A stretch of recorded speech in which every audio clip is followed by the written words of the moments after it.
بسم اللہ الرحمن الرحیم الحمد للہ رب العالمین والصلاة والسلام علی سیدنا محمد سید الاولین والآخرین وعلی آلہ وصحابہ اجمعین۔ زمینی پیداوار میں شرعی حکم قسط نمبر 5۔ عشر پیداوار کی جنس سے دینا بھی درست ہے اور پیداوار فروخت کرنے کے بعد کل قیمت سے عشر نکالنا بھی درست ہے۔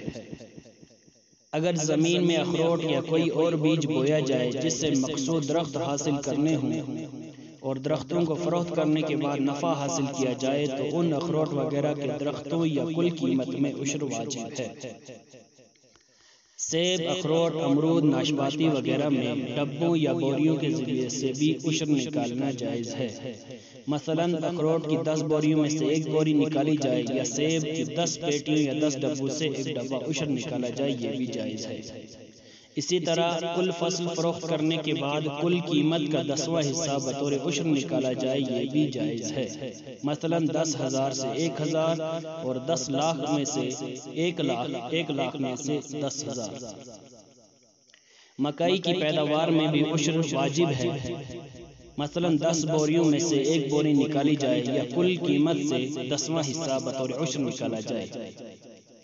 انگور، املوک، ناریل وغیرہ اور اس طرح کی دیگر فصلوں میں بھی عشر واجب ہے، جبکہ یہ ملکیت کی عشری زمین سے حاصل کیے جائیں۔ گھر کے صحن میں سبزی یا درخت لگائے جائیں تو ان سے حاصل ہونے والی پیداوار میں عشر واجب نہیں ہے، کیونکہ یہ چیزیں مکان کے تابع ہیں اور مکان پر عشر واجب نہیں ہے، لہٰذا جو چیزیں اس کے تابع ہوں گے ان پر بھی عشر واجب نہیں ہے۔ البتہ اگر مکان کو گرا دیا گیا، مسمار کر دیا گیا، اس کے بعد اس زمین کو کھیتی کے لیے خاص کر دیا گیا، باغ بنا دیا گیا، تو پھر اس سے پیدا ہونے والی فصل پر عشر لازم ہوگا۔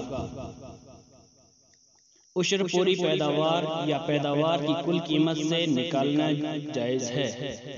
عشر نکالنے سے قبل اخراجات کی رقم الگ کرنا درست نہیں ہے۔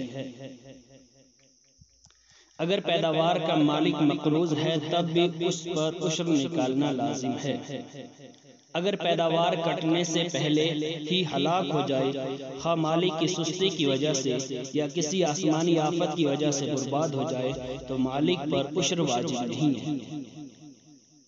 اگر کچھ فصل سستی کی وجہ سے یا کسی آفت کی وجہ سے ہلاک ہو جائے اور کچھ حصہ فصل کا باقی بچ جائے تو بقیہ حصے پر بچے ہوئے حصے پر عشر دینا لازم ہے۔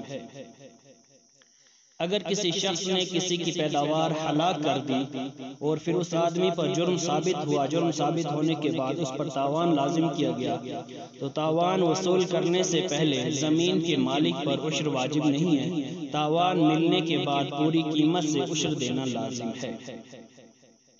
جو پیداوار کسی رفاعی ادارے مثلا مسجد، مدرسے کی وقف زمین سے حاصل کی جائے تو اس وقف شدہ زمین سے جو پیداوار حاصل ہوگی اس پر عشر دینا لازم ہے۔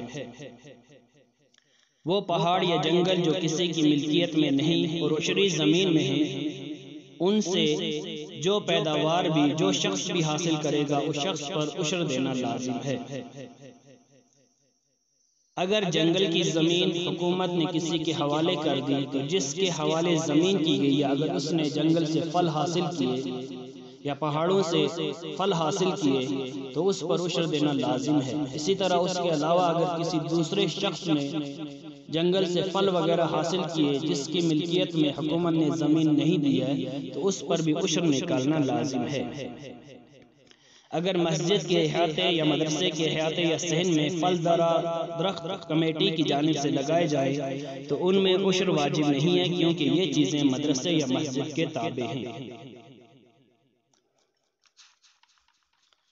عشر نکالنے والا اگر خود عشر کا مستحق ہے یعنی غریب ہے تو خود وہ رقم یعنی عشر کی رقم یا عشر کی پیداوار نہیں رکھ سکتا، بلکہ کسی دوسرے مستحق کو اپنے علاوہ مالک بنانا ضروری ہے۔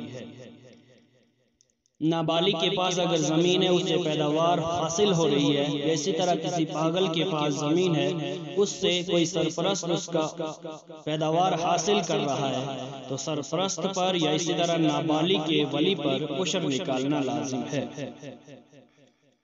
اگر کسی آدمی کے ذمہ قرض ہے یعنی عشر جس پر لازم ہے اس کے ذمہ قرض ہے تو قرض عشر کی ادائیگی کے لیے مانع نہیں بنے گا، بلکہ قرض کے باوجود بھی جتنی پیداوار نکلے گی اس پیداوار سے 10واں حصہ دینا یعنی عشر نکالنا لازم ہے۔ اللہ ان باتوں پر عمل کرنے کی توفیق نصیب فرمائے۔ اگر اللہ تعالیٰ نے چاہا پھر چھٹی قسط کے اندر آپ حضرات سے ملاقات ہوگی، تب کے لیے السلام علیکم۔